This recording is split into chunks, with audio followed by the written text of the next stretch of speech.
Ada beberapa tahun baru yang dirayakan di Indonesia seperti Tahun Baru Masehi, Tahun Baru Islam atau Hijriah, Tahun Baru Suro, Tahun Baru Saka, dan Tahun Baru Imlek.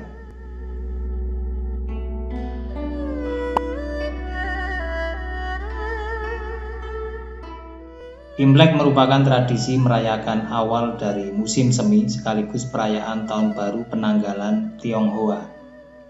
Perayaan Imlek dimulai pada hari pertama bulan pertama di Penanggalan Tionghoa dan berakhir pada tanggal ke-15 pada saat bulan purnama atau disebut juga dengan Cap Gomeh. Dari penelitian kecil yang kami lakukan, Imlek sebenarnya bukanlah perayaan agama, namun lebih kepada perayaan budaya Tionghoa.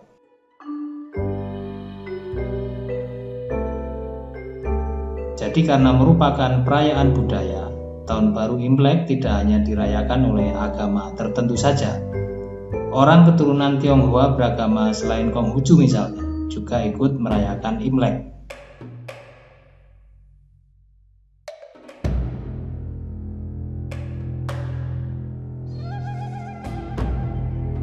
Memang bagi pemeluk agama Konghucu, Imlek menjadi sangat istimewa karena hari ini seperti hari raya atau lebarannya mereka.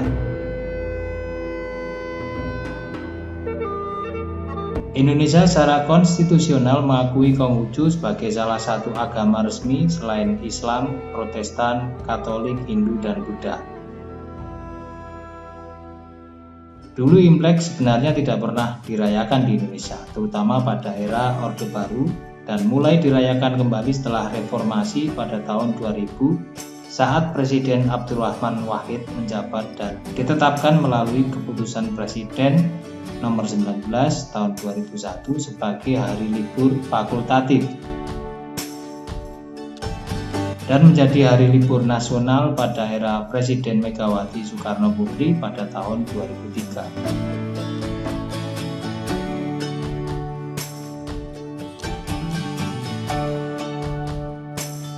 Banyak yang rancu tentang Imlek dan menganggap ini adalah hari raya agama. Begitu juga kerancuan antara Konghucu dengan Buddha. Walaupun secara awam ada kemiripan antara Konghucu dengan Buddha, namun Konghucu beda dengan agama Buddha. Umat Konghucu bersembahyang di kelenteng, sedangkan umat Buddha bersembahyang di wihara. Ada akulturasi tradisi antara kepercayaan Buddha dan Taoisme yang membuat Konghucu dan Buddha dianggap mirip, namun sebenarnya beda.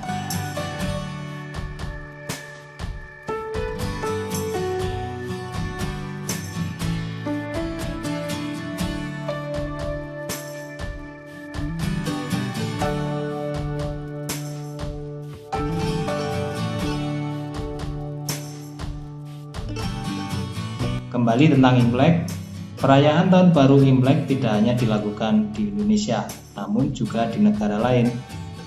Tentu saja di Tiongkok sebagai awal pusat kebudayaan Tionghoa, kemudian di Korea, Mongolia, Nepal, Bhutan, Vietnam, Hong Kong, Makau, Taiwan, Singapura, Malaysia, Filipina, Thailand, dan negara-negara lain atau daerah dengan populasi suku Han yang signifikan. Tahun Baru Imlek dirayakan di banyak negara dan menjadi bagian dari budaya tradisional dari negara-negara tersebut. Di Jepang sebelum tahun 1873 juga merayakan Imlek, karena di zaman dulu kalender Jepang didasarkan pada kalender Tionghoa, sehingga orang Jepang merayakan Tahun Baru pada awal musim semi, bersamaan dengan Tahun Baru Imlek, Tahun Baru Korea, dan Tahun Baru Vietnam. Pada tahun 1873, pemerintah Jepang mulai menggunakan kalender Gregorian sehingga saat ini Tahun Baru di sana ikut dirayakan pada tanggal 1 Januari.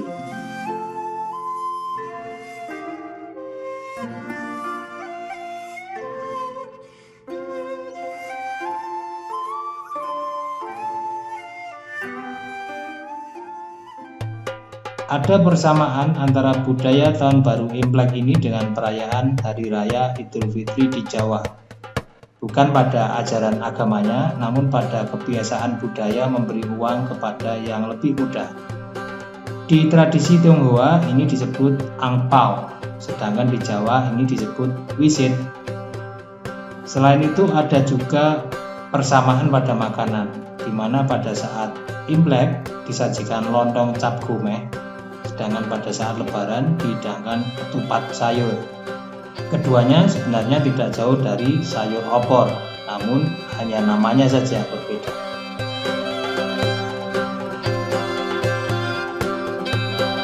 Terima kasih telah menonton. Jangan lupa bahagia. Assalamualaikum.